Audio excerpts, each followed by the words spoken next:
Okay, folks, let's get started.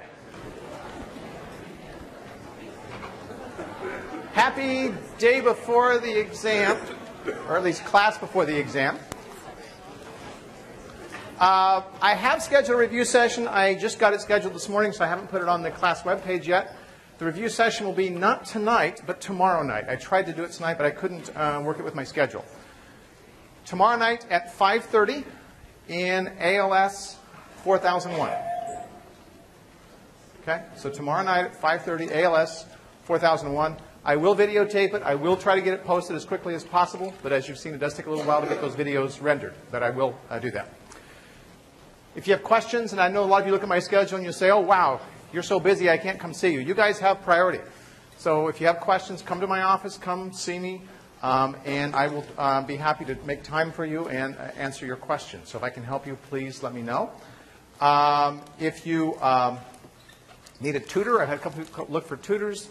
It's getting kind of tight on time, but I will try to help you to find somebody if you need a tutor. And of course, the TAs are free tutors during their office hours. And you don't have to go to your own TA's office hours. You can go to somebody else's office hours and ask them. So that's what they're paid to do. Okay? Okay. Let's see. I think that's about it. I'll remind you the seating arrangement, right? So the seating arrangement starts over here, and we go every other one. So starting this row, and then every other one over, this one, then every other row over, and then that one, every other row over, and the same thing up there. So please come and do that. Please seat yourselves accordingly so I don't have to get you to move or whatever. Because I will if you're not sitting in the right place, and then that disrupts you, it disrupts everybody else around you, etc. So please sit in the right places. The exam will have the same format as the last exam. And so it'll have a short answer section, it'll have a problem section, and it'll have a longer answer section. And I don't think that time should be an issue on it, hopefully not. So it should be fairly straightforward in terms of concepts. Okay. While I'm thinking about it right now, I will tell you that next week, their recitations will not meet. Okay? It seemed only fair if the Thursday people didn't have to come, that the Tuesday people shouldn't have to come either. So next week, there's no recitations. If you have questions, however, I do ask the TAs to be in the recitation room.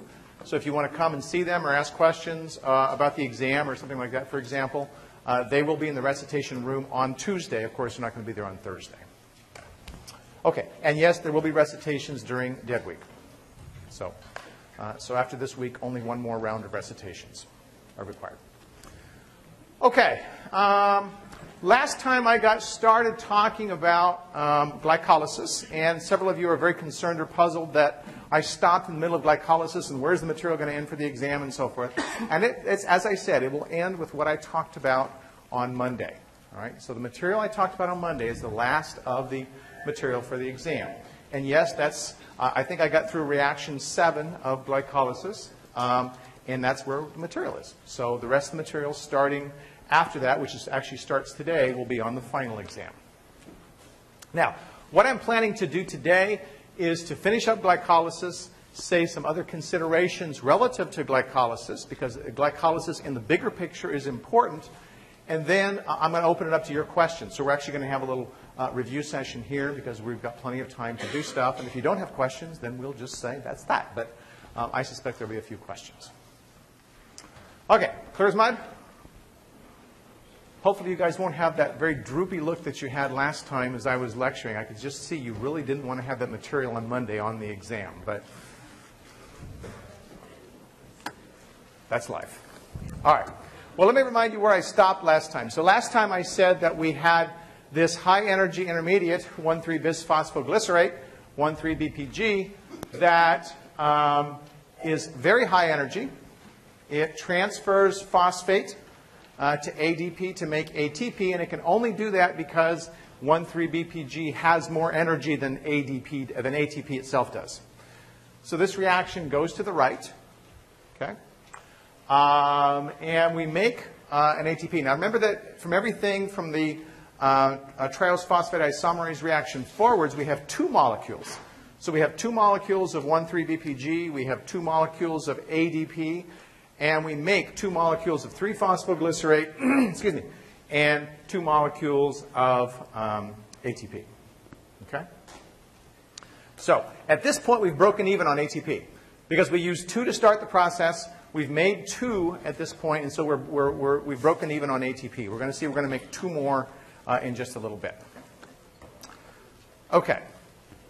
The next step in the process is, I think, one of the most interesting steps in the process of glycolysis. And it is the synthesis of 2-phosphoglycerate from 3-phosphoglycerate. And you see the enzyme is phosphoglycerate mutase. For some reason, your book decided to save money and put all 3 reactions on the same figure. I'm not sure why they do that, but in any event, we're focusing on the top reaction. The top reaction is catalyzed by the enzyme phosphoglycerate mutase. And I want to say a word about this. So a mutase is an enzyme that has an interesting mechanism. What looks like is happening here is the phosphate on position 3 is being moved to position 2. And in fact, that's not what's happening. Okay? So the figure is a little inaccurate in that sense. A mutase doesn't work that way. A mutase works in the following way. What it does is it starts with 3-phosphoglycerate. It puts a phosphate onto position 2. So we have a transient intermediate known as 2,3-bisphosphoglycerate, which you may recall from earlier. And then that phosphate on position 3 is removed. So there's actually a different phosphate on position 2 than there was on position 3. Now, why do I say this is interesting? Well, this is interesting and it's important because that transient intermediate, 2,3-bisphosphoglycerate that you've heard about before with respect to hemoglobin, is stable. And it can be released by the enzyme. So the enzyme, the mutase enzyme, can let go of its 2,3-bisphosphoglycerate. And this is a way that the cell can have at least a little bit of 2,3-BPG. Okay? It means that if you started with 100 molecules of 3-phosphoglycerate, you might only end up with, say, 95 molecules of 2-phosphoglycerate and 5 molecules of 2,3-bisphosphoglycerate that get released somewhere. Now, the significance of that, of course, is that we've got a way of making 2,3-bisphosphoglycerate. And cells that are rapidly metabolizing sugars, like muscle cells that are burning up a lot of energy, are going to make a lot of 2,3-BPG. And because they make a lot of 2,3-BPG, they're signaling to the hemoglobin, hey, we're doing active metabolism. The hemoglobin binds 2,3-BPG, and what happens when hemoglobin binds 2,3-BPG? It lets go of oxygen. So this is a real nice way of signaling to the hemoglobin that here's where everything's happening. Very cool. It's very, very cool. And it happens because this intermediate is stable. Now, some of you wondered when I talked about it before in class, and I said, well, here's 2,3-BPG, and you said, well, what happens to that 2,3-BPG? It binds the hemoglobin. Does it get broken down or something? And the answer is, of course it gets broken down. Because on the way back to the lungs, it comes on, it comes off, it comes on, it comes off. If it comes off of hemoglobin, there's phosphoglycerate mutase that can bind it and now convert it through the rest of glycolysis. Okay? So it's very readily broken down. 2,3-BPG doesn't stay around very long unless you're a smoker, in which case you have higher concentrations of 2,3-BPG. Okay? And we'll see why later. I'll talk about it a little bit more next term, why smokers have higher concentration. I'll let you in on it right now. One of the reasons it's higher is because smokers, of course, have a lower oxygen carrying capacity for a couple of reasons. Their lungs are gummed up with things. Okay? So they have a lower oxygen carrying capacity. When you have a lower oxygen carrying capacity, what happens to pyruvate? Anybody remember? It converts to lactate. And when it converts to lactate, that's a biological dead end. It doesn't go to acetyl-CoA. It doesn't get oxidized. You don't get more ATP. We'll see why that's significant in just a little bit. So because you're smoking, what's happening is you have to burn through an awful lot more glucose to get the same amount of energy as a non-smoker. Okay? So it's a sort of a self-reinforcing problem that happens with this. Okay, so I'll talk a little bit more about that later. 2,3-phosphoglycerate, or 2-phosphoglycerate, which is also known as 2PG. 2PG is converted to phosphoenol pyruvate by the enzyme known as enolase that you can see here. Okay? Enolase, get my laser pointer out here. I stick these things way down in my pocket. There it is. Okay. 2-phosphoglycerate is converted into, now come on, phosphoenol pyruvate by the removal of water. The removal of water from this molecule creates a very high energy molecule. All right? We saw a very high energy molecule earlier in the pathway of glycolysis when we had 1,3-BPG. Now we've got another high energy molecule, and this guy is exploding with energy. Phosphoenol pyruvate, which is also known as PEP, PEP has a lot of energy, right? PEP is a precursor of a reaction that I call the Big Bang, okay? Now, the Big Bang in astronomical terms has a very different meaning than the Big Bang here. The reason I call this the Big Bang will become clear in a second, okay? But suffice it to say that to have a Big Bang, you have to have a big gun. And the big gun is phosphoenol pyruvate, okay?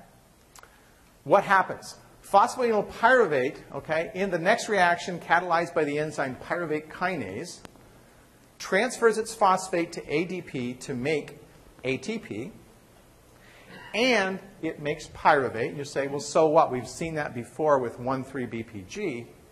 In this case, there's almost enough energy left over to make a second ATP. That tells you how much energy is sitting here in this phosphoenol pyruvate molecule. There's almost enough energy in there to make 2 ATPs. That means that the delta G 0' for this reaction is very negative. It goes very far in the forwards direction. You'll notice that it is not used to make ATP. So what happens to all this extra energy? What do you suppose happens to all this extra energy? Anybody? Heat. Okay? It's released as heat. Whenever you have excess energy that's not used for something, heat is waste. So heat is generated. Now you begin to see why you get hot when you start exercising. You start exercising, your muscles start using glucose.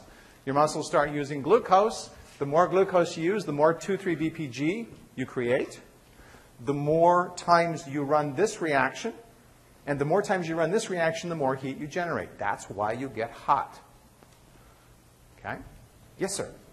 Just a quick question. The 3-phosphoglycerate to 2-phosphoglycerate reaction, did you say what the delta G naught prime for that one? I didn't say what the delta G naught prime is, and I don't recall off the top of my head. It's not significantly positive or negative. Okay, so it's fairly close to 0. Okay? Now, so we're generating a lot of heat. The more we run glycolysis, the more heat we're going to generate, and that's a consideration. Okay? Well, finally, we're at pyruvate. Pyruvate, we will see, intersects with many different metabolic pathways. You can take pyruvate, you can make the amino acid alanine very easily from it. You can take pyruvate and you can make oxaloacetate out of it, which is a precursor of aspartic acid. You can take pyruvate, you can make lactate out of it if you're running out of oxygen.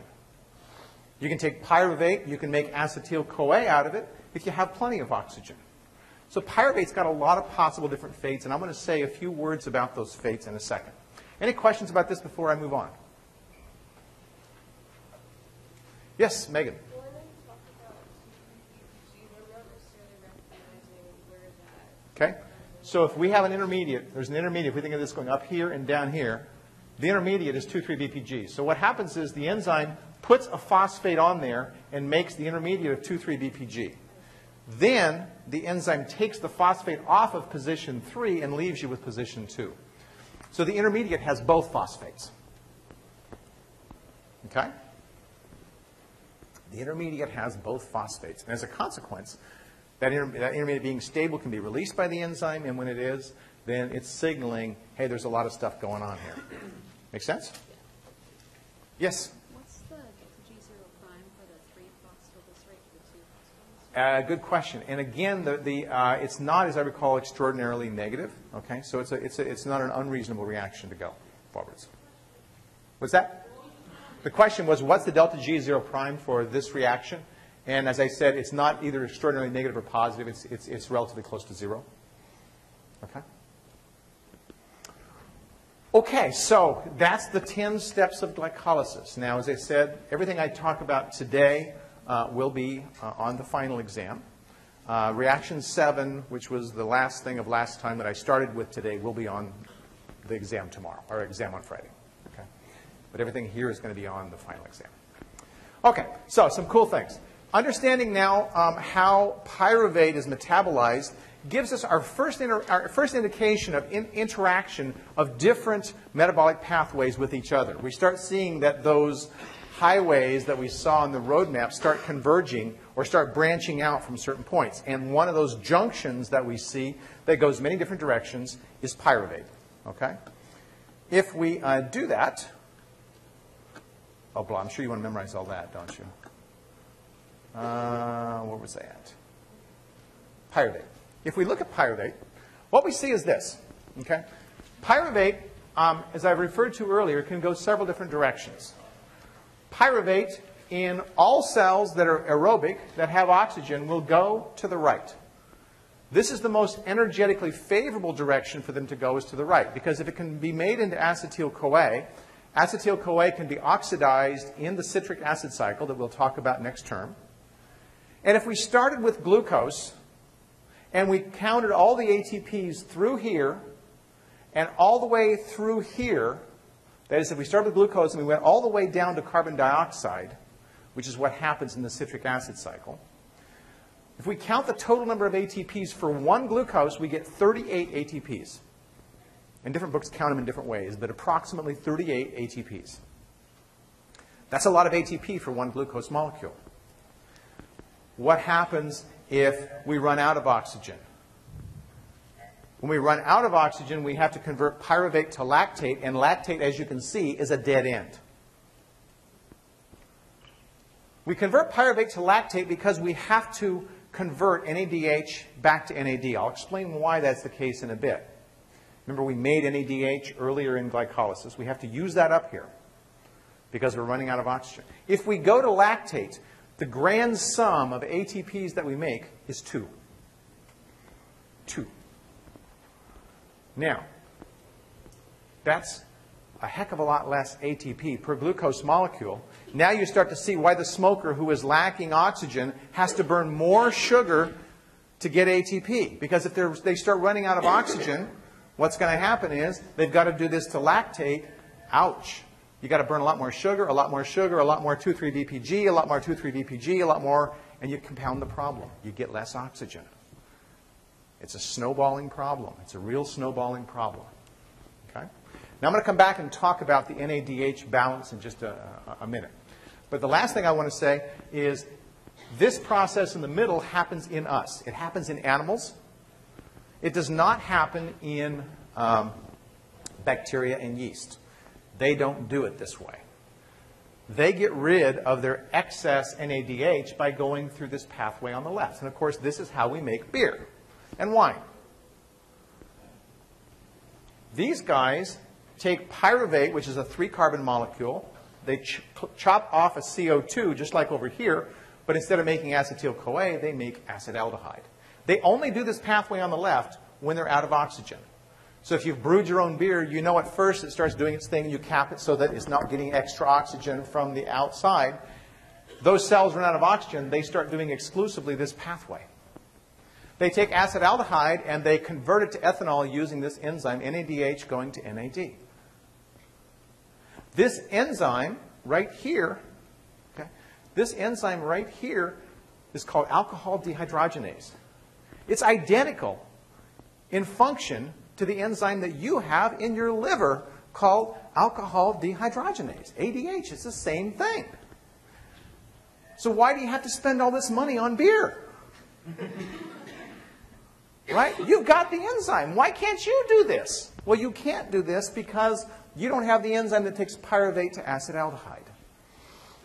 What you have is the enzyme that catalyzes this reaction, and what your body is doing is it's detoxifying ethanol by running the reaction backwards in you. It's making acetaldehyde.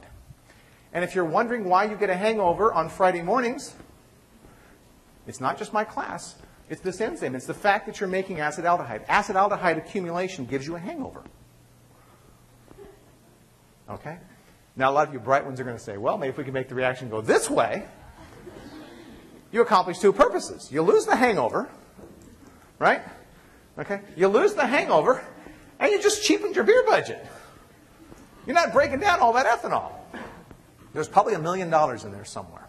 Okay? All right. I'm not encouraging that, but in any event, that's the biochemistry of what's happening with all that. Questions about that? Okay, I only want to say one more thing about this, and that's the balancing of NADH, as I said. So the balancing of NADH is important, and if I can find that. No, that's not it. That's not it. Well, now, there's the reactions that are involved. Here it is. Okay. Here's why you have to get rid of that NADH. Now, here's a view of glycolysis getting all the way down to pyruvate. All right? You remember that along the way we had glyceraldehyde 3-phosphate dehydrogenase that catalyzed the only oxidation reaction in glycolysis, and what it did was it produced NADH.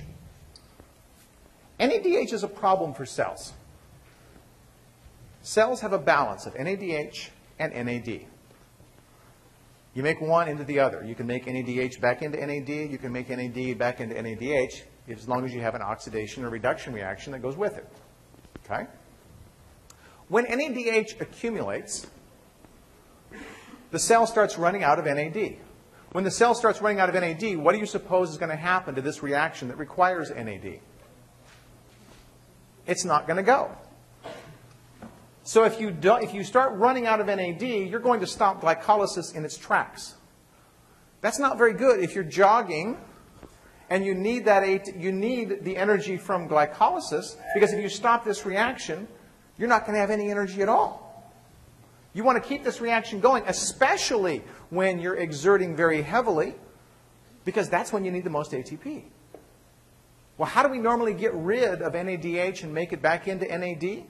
It requires oxygen. We'll talk next term about oxidative phosphorylation and electron transport, but in oxidative phosphorylation and electron transport, NADH is made back into NAD. That process requires oxygen.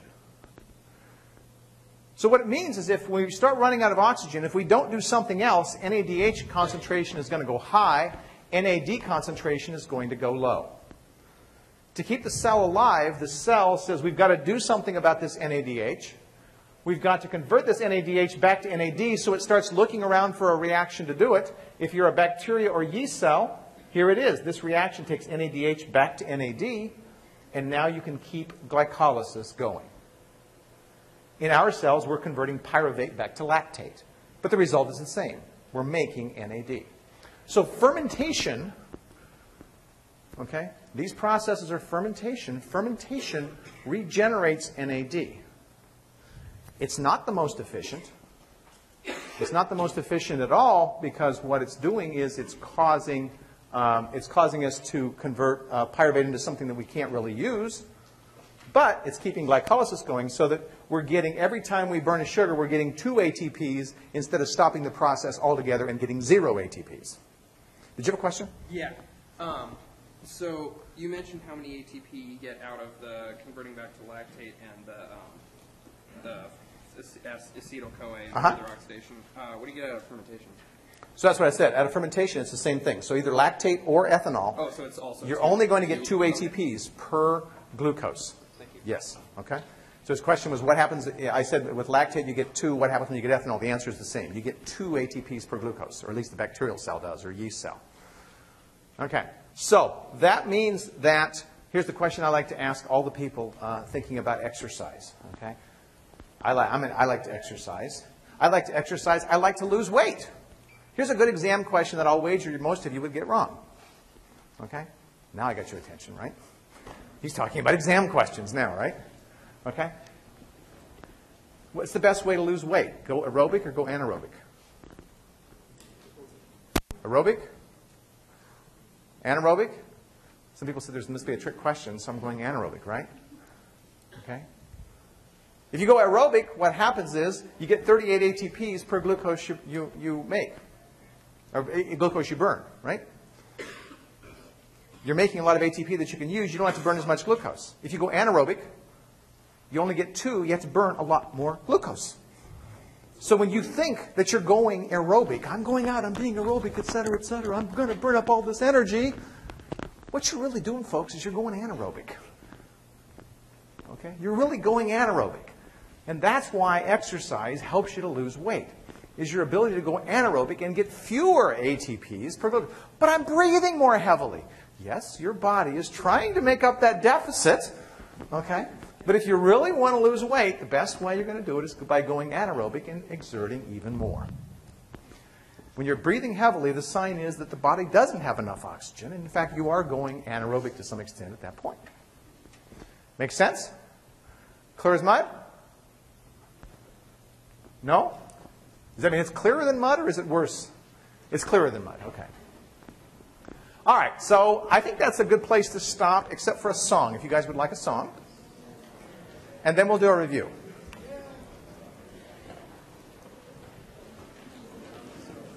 I happen to have a song for you.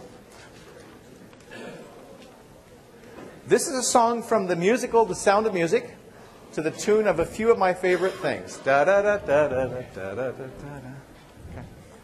And here's the deal I'll make with you. If I hear you nice and loud, the exam might not be as hard as it would be otherwise. But if I have a hard time hearing you, I don't know what might happen on the exam, which I haven't yet written. Okay, so you want to inspire me here, right? All right. So let's hear you belt it out. Oh, wrong. What'd I do? Wrong one. Sorry. There we are. All right. Aldehyde sugars are always aldoses, and if there's a ketone, we call them ketoses. Some will form structures in circular rings. Saccharides do some incredible things. Onto a glucose, we add a P to it. ATP energy ought to renew it. Quick rearranging creates F6P without requiring input energy. At a high rate, add a phosphate with PFK. F16BP is made up this way, so we can run and play. Aldehyde, aldolase breaks it, and then it releases DHAP and a few G3 pieces. These both turn into 1,3-BPG, adding electrons onto an AD. Phosphate plus ADP makes ATP, giving its cells what they need, energy, making triphosphates a situation of substrate-level phosphorylation. 3-BPG, 2-BPG, lose the water. PEP gets a high energy state just to make pyruvate. So all the glucose gets broken and bent. If there's no oxygen, cells must ferment. Pyruvate, lactate, our cells hit the wall. Some lucky yeast get to make ethanol. This is the end of your glucose's song, unless you goof up and get it all wrong. Break it, don't make it to yield ATP. You'll save your cells from futility. Excellent, excellent, guys. Thank you. All right, thank you. That was the best singing of the term. I'm going to have to make a very easy exam. That's all I can say. So, it was also actually pretty helpful. you can't hold me to that now. So. But I will be thinking about that as I'm writing the exam. This is good. So this is a good class. I'm very happy with this. Okay, so that's fun. This is a place where I will throw the floor open to questions. Any questions that you would like me to try to answer for you? This is a start of a review session. Yes, over here.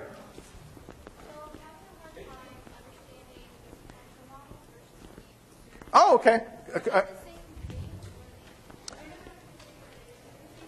Good. Okay. Good question. So her question is, I'm having a hard time, and this is a very common question. A lot of people ask me this question.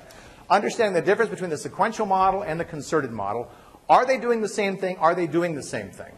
And let me just qualify the answer. The answer is that the result is the same, but the way that they're doing it is different. So the result is that changes are happening as a result of binding of a molecule to a protein. So we're talking about conversion between T and R or R to T. Okay? So that's what's happening with these concerted versus sequential changes that were happening. They're both involved in R and T interconversions. Okay? How does it go? Well, with hemoglobin, that's the best example I've given you of the sequential model. The sequential model says the following. The binding of one molecule to the protein causes the affinity of the protein for the next one to change. So the binding of a molecule is changing the protein. There's a cause effect. The binding causes a change. That change comes in the fact that the next one binds more easily, which causes a change that makes the next one bind more easily, which causes a change that makes the next one bind more easily. That's why we call it sequential. One after the other, after the other, after the other, and it depends on how many subunits we have. If we had 10 subunits, we'd see 10 different things like that. Okay? Now, the fundamental difference with the concerted model is that the concerted model says that the flipping does not require the binding of a molecule. Flipping happens independently of the binding. So we can see R and T. So the good example of that is the ATCase enzyme. We can see the enzyme existing in the T state. We can see the enzyme existing in the R state. And sitting there in solution, we've got some T and some R. Flip, flip, flip, flip. What happens is it gets locked in one of those states depending upon what it binds to. So if I have an enzyme sitting here in the T state and it flips into the R state, at that point if it binds ATP, it's going to stay in the R state. And all of the enzyme, we've got 6 subunits, the whole thing stays in the R state. So that now the binding of substrate is favored because the enzyme is locked there. Notice it wasn't the binding of ATP that caused it to flip into the R state. It was the fact that when it was in the R state, it bound ATP and it got locked there. Make sense? If it lets go of the ATP, which it will do, it doesn't stay there forever, let's go of the ATP, it can flip back to the T state, for example, and the T state, if it binds to CTP, it's going to be locked in the T state. And it's not going to have much affinity for the substrate. So the flipping has nothing to do with the binding of molecules. All that the binding does is it locks it in one state versus the other state. It's called concerted because all of the units flip at the same time. Everything goes from R to T or T to R. It happens in concert. Does that help?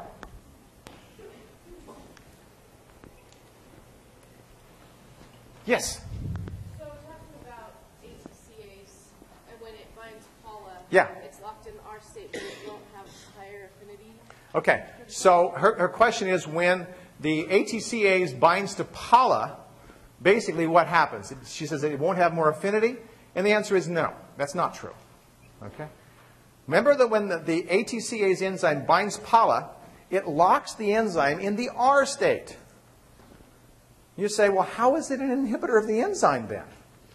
First of all, remember that Paula is binding at the active site. It's a suicide inhibitor.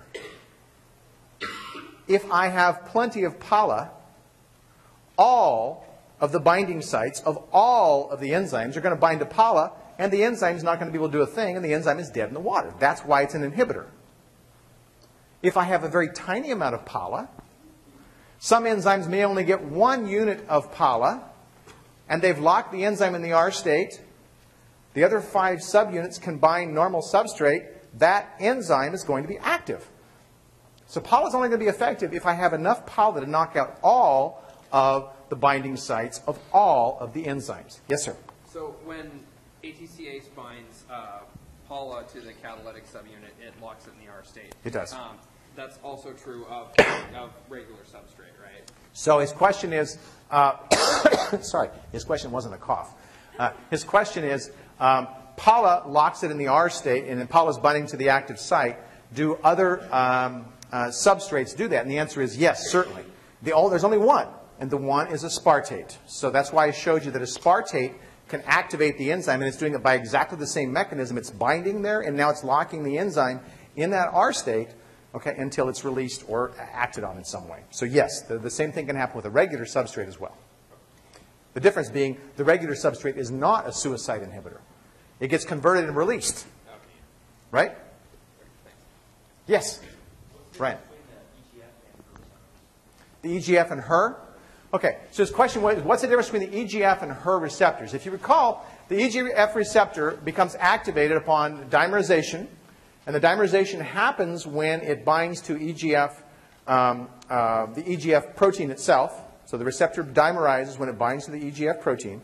And if you recall, those two little loops flipped out and interacted like this when it bound to that receptor. Okay? It turns out that HER already has a loop sitting there. It doesn't require binding of EGF in order to have that loop sticking out. So it actually is, even though this loop over here isn't fully out, it's able to interact and dimerize and start that EGF receptor being a kinase. Okay? So HER has that loop already there. It doesn't require binding of EGF to have that loop out of there. It can dimerize without it, and you can activate EGF receptor without EGF, basically. At low levels, that's okay. You're doing this all the time. When you start making a lot of HER, then you start making too many of these guys. You have too much signaling and too much turning on of cellular division. That's when you get the cancer. Okay? Yes, sir? What's the normal function of HER kinase? What's the normal function of the HER receptor? It's not fully known. It's not fully known. But it's known that it does dimerize and does interact with EGF receptor. Yes, sir? You just answered my question. I was going to ask if the loop on that dimerizes with EGF or with the HER itself. Yeah, it can dimerize with EGF. You bet. Yeah. Question was, can HER dimerize with EGF? And that's part of the problem when you make too much HER. Okay, but it's not like HER is not like an EGF equivalent where it dimerizes with another. No, it's not equivalent to another EGF receptor. Yeah. Yes, sir. How does the IRS1 protein, when it's bound to the insulin receptor, activate Okay, so how does IRS, let me go to the figure and show you that one. Yeah, so how does the IRS1 protein activate let's see, there we are, I think, and insulin signaling activation. No, I always do that. Insulin signaling, there we go. Okay, so here's IRS1, and his question is, how does it activate this? And it activates it by the virtue of the fact that it gets phosphorylated on its tyrosines by the insulin receptor. Okay? So, binding here, it'll bind, because now remember so let's just go through the sequence of events. Maybe that'll help to answer your question. Insulin receptor gets activated by binding of insulin. The activation activates tyrosine kinases in the insulin receptor, so it'll start phosphorylating tyrosines. It phosphorylates its own tyrosines, and that provides a binding site for the SH2 domain of IRS1. IRS1 is held in place, and it starts gaining phosphates from this tyrosine kinase. And these phosphates are a binding site for the phosphoinositide 3 kinase, the green blob protein. Okay? Once this guy, to answer your question, the way that it activates this is by getting phosphorylated and providing a binding site for that enzyme. Make sense? Okay. Yes, ma'am. And then once the phosphoinositide 3 kinase binds or interacts with the PIP2, Yep. is it making PIP3 or is it? Okay. So her question is, what is this green blob doing, basically? And the answer is yes, it is converting PIP2 into PIP3. That's why it's called a phosphoinositide 3 kinase. It's actually putting a third phosphate onto there. So it's catalyzing this conversion. Now you've got PIP3 running around the membrane, which becomes a binding site for this guy here. Okay. I think what I'll do, and this is just professors always like their students to think that they're good guys, right? All right. So what I'm going to do is I'm going to show you guys, I'll dig it up and show you the signaling pathway that AKT is involved in. You won't be responsible for it, but I want you to see the complexity of this. So you'll see all these things that are out there and all these things that it interacts with. And then you'll say, he's really nice. He didn't make us memorize this stuff. Okay? But it's interesting when you see what's involved in signaling. The complexity of the signaling pathways is phenomenal, and we're still unraveling what's happening in them. All of the signaling pathways are not yet known. Yes, sir? Is that process of moving from PEP 2 to PEP 3 similar to the leaving of the phospholipase C? Okay, so his question is the conversion of PIP2 to PIP3 similar to what's happening with the cleavage of phospholipase C? And the answer is no. So the cleavage of phospholipase C is converting PIP2 into two molecules, IP3 and DAG. Okay? DAG is going to activate a different kinase, as is IP3 is going to go to that sarcoplasmic reticulum and release calcium. So that's completely different. The difference is they're starting with the same substrate. In this case, the substrate is being converted into PIP3, which does something else. In the case of phospholipase C, it's converting PIP2 into IP3 and DAG. Okay? Yes, Robin.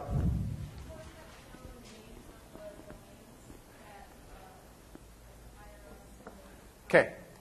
So is it important that you know the domains? The only domain I've talked about is SH2. A domain is a functional region of a protein. IRS2 is a protein into itself. So IRS2 has, or IRS1, either one of them, they both have an SH2 domain, but the only domain I've talked about is an SH2 domain. Yes, sir. Ryan.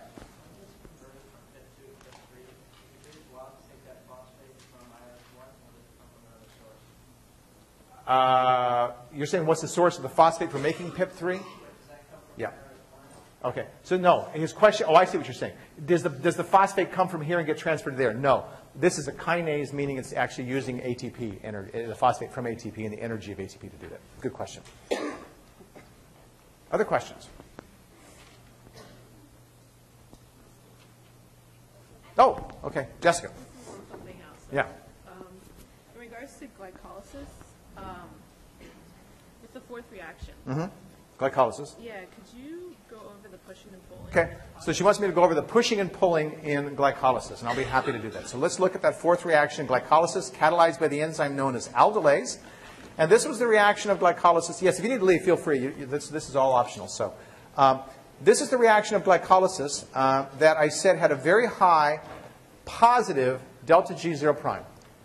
And if we think about a very high positive delta G0 prime, that means that if we start out with equal concentrations of products and reactants to start with, okay, then the reaction is going to move leftwards. It's going to move back in the direction of reactants given that circumstance, if we were to have that happen. So the question is, how does it actually go to the right instead of going to the left? To do that, I said we have to alter concentrations. And what we're going to discover is that really one of the few things that cells have control over is the concentration of reactants and products. So the words that I gave that describe these were what I call pushing and pulling. And I'll define those and explain why they work. I want you to think back to the delta G equation first. Delta G is equal to this delta G0 prime plus RT times the natural log of products over reactants. It's that ratio that's critical. The larger the product to reactant ratio is, the more positive the natural log term is, and the more likely you're going to push it backwards. So if you want the reaction to go forwards, you want that ratio of products to reactants to be small, meaning you want to have few products and many reactants. Right? So a low ratio makes that number more negative. The more negative it is, the more likely that the delta G overall is going to become negative and it's going to go forwards. All right. Now, pushing is a term I use to describe the increasing the quantity of reactants. In this case, the concentration of reactants. Increasing the concentration of reactants is going to, that the reactants are in the denominator, that's going to make that ratio smaller. I push it by adding more reactant to it. Pulling a reaction means I am removing products. So if I start metabolizing these into something else, they start disappearing. They're products. They're gone. Products being in the numerator, the smaller I make the numerator and the larger I make the denominator, the smaller the overall ratio is, the more negative the log term is, the more likely the reaction will go forwards. So through pushing and pulling, and we'll see how the pulling happens. I haven't said too much about that, but we'll see how the pulling happens next week. Pulling actually is an important component of making this reaction going forward, the removal of the products. Okay? Yes, Laurie. So how does converting DHAP into D3P, converting one product into another? Yeah. You're not really removing product. Yeah. You're moving it from one. Right. So how is that removed? Okay, so if I didn't do any, so her question is, what if I just simply stopped right here? I started making more of this, and I'm taking DHAP into G3P, and I didn't do anything else. What would happen to this reaction? That's basically your question, right? Okay, what do you think? Stop. It would stop? You're not removing. It would still be a positive delta G because you're not removing the product. You also have to take into account the fact that the G is being converted as well. Right, but okay, so what her question is that these are both products. Okay? Maybe I'm not understanding what you're saying, but these are both products. So one product is decreasing, the other product is increasing. I haven't shown you the mathematical equation that does this, but the way that you do it mathematically is it's the product of the concentrations of each one. So the concentration of this one times the concentration of this one is actually how we measure how much products are there. We only have a single one, we only have one product here.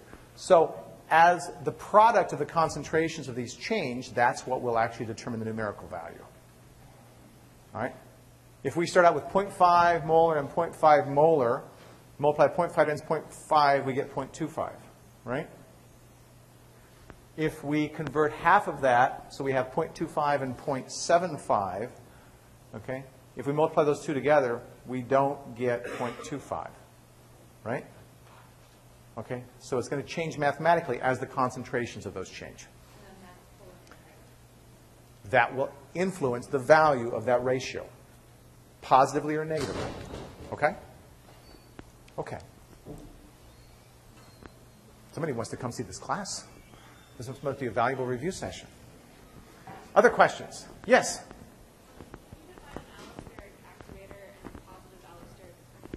Can I define an allosteric activator and a positive allosteric effector? They're the same thing. Okay?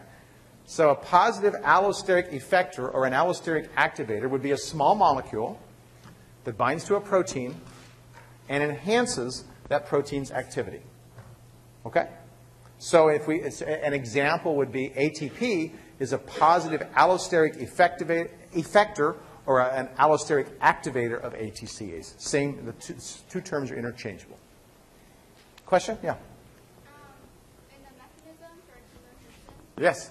there was the most critical step, but I don't know what that was. So in the mechanism for chymotrypsin, she said there's the most critical step. She didn't remember what it was. I would say they're all critical. That is, they all, I mean, it's a step by step by step. If you stop any part of that process, the reaction will not go. So I didn't say that any one was any more important than the other. They're all important. Okay? Yes, back in the back. Hold on. The difference between S1 pocket and the active site, is that your question? Okay. So the difference between the S1 pocket and the active site. The active site of an enzyme is a place where the reaction is catalyzed. So when you saw that mechanism I showed of the catalytic triad, that's the core of the active site. The S1 pocket is the binding site for that substrate. So in the case of trypsin, remember trypsin cuts next to lysines and arginines? The lysine or arginine will fit into that S1 pocket. So I described the active site as being like a cave, and the S1 pocket as being like a side room off of that cave. So the lysine or arginine is fitting here, it's being held here, and the reaction is being catalyzed up here. Make sense? Yes, right here in the front. What structures of glycolysis do you need to know? The only ones I've told you you need to know. So far, that includes the following. Anything with glucose, anything with fructose. Okay? Yes, ma'am. I was wondering, the uncompetitive inhibition, is that suicide inhibition? I haven't talked about uncompetitive inhibition, and no, it's not suicide inhibition. Uncompetitive, non-competitive, and competitive are all reversible types of inhibition. Suicide inhibition is an irreversible inhibition. Okay? Sarah? How well do we need to know the mechanism? How what? How well do we need to know the mechanism? Do we need to know everything about it? Well, I guess her question is how well do you need to know the mechanism of chymotrypsin? My advice would be to go back to that lecture and look at what I said were the key points. I kind of said that in that lecture. So look at that video, and I think you'll see what I emphasize. I'm not going to, I'll tell you this. I am not going to say, draw the 10 steps of the mechanism. But there are important parts of that mechanism that I think you should understand. So I would say look back at the lecture for that. Yes?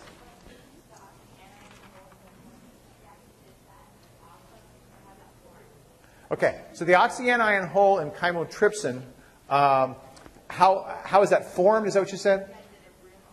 Okay, so it isn't formed. It's a room off of that cave, just like the S1 pocket's a room off of that cave, and it's just a structural part of the enzyme.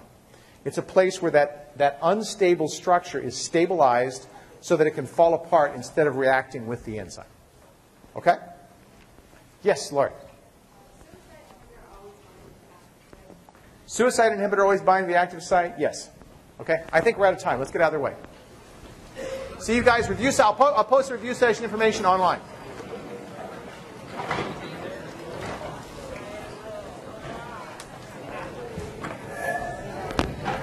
This is the first part of your lecture. Did you say that there's a review session tomorrow? Yes, tomorrow night at 5:30. Great, thank you. For ALS 4001.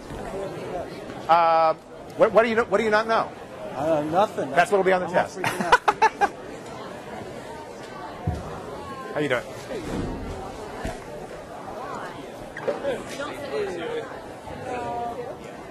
Oh, excuse me, I'm sorry. Hey, Vicki, how you doing?